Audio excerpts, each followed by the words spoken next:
중국 시장 안 좋은 지표들도 많이 나오고 실제로 증시도 많이 아래쪽으로 출렁임이 있음에도 불구하고 위안화의 강세가 이어지고 있습니다. 원인은 어디에 있을까요? 미중산업경제연구소 조용찬 소장과 함께 풀어보겠습니다. 전화 연결돼 있습니다. 조 소장님. 예, 안녕하십니까? 안녕하세요. 한때 그 위안화 강세해놓고 미국하고 중국하고 화폐 전쟁이다 이런 이야기 나왔던 기억도 나는데요. 요즘처럼 중국 경기에 대한 전반적으로 좋지 않은 결과가 나오고 있는 상황에서 이렇게 중국의 위안화 강세가 용인되고 있는 원인은 어디 있다고 보십니까?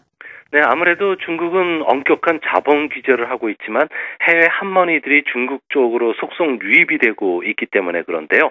중국에서는 위안화 절상 기대감도 있지만 실질적으로 내수 시장에서 보면은 자산관리 상품이라든지 은행 인수어음, 위탁대출과 같은 재테크 상품의 이자율이 7에서 한 12% 정도 된다 그럽니다. 시장 규모도 5천조 원 이상으로 크기 때문에 유동성도 풍부하다는 측면에서는 최근 미국과 유럽에 이어서 일본의 대규모 금융 완화에 따른 한머니들이 속속 유입이 되고 있습니다.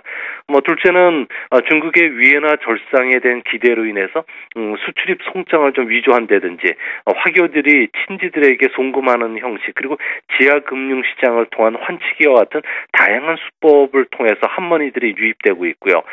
특히 중국에서는 지금 지방 정부 재정에 대한 불신감이 커지고 있는 상황인데요.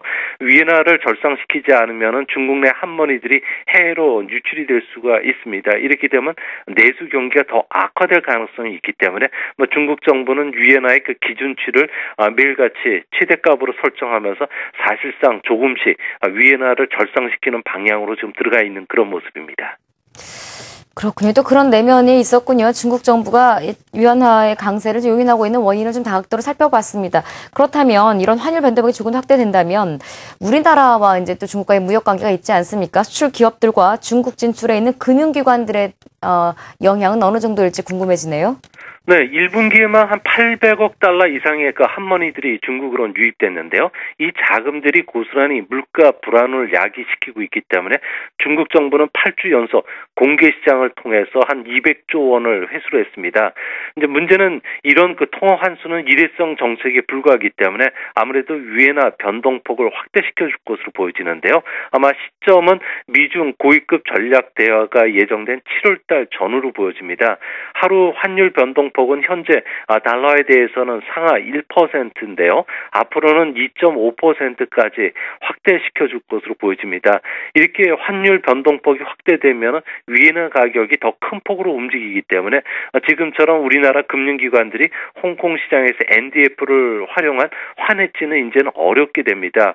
이 때문에 위안화의 옵션 거래 시장이 빠르게 커질 것으로 보여지는데요. 이로 인해서 우리나라 수출 기업뿐만 아니라 우리나라 금융기관들도 위안화 환율 변동에 따른 위험을 해지하기 위해서 옵션 상품 거래를 지금 빨리 도입할 필요가 있지 않나 보여집니다.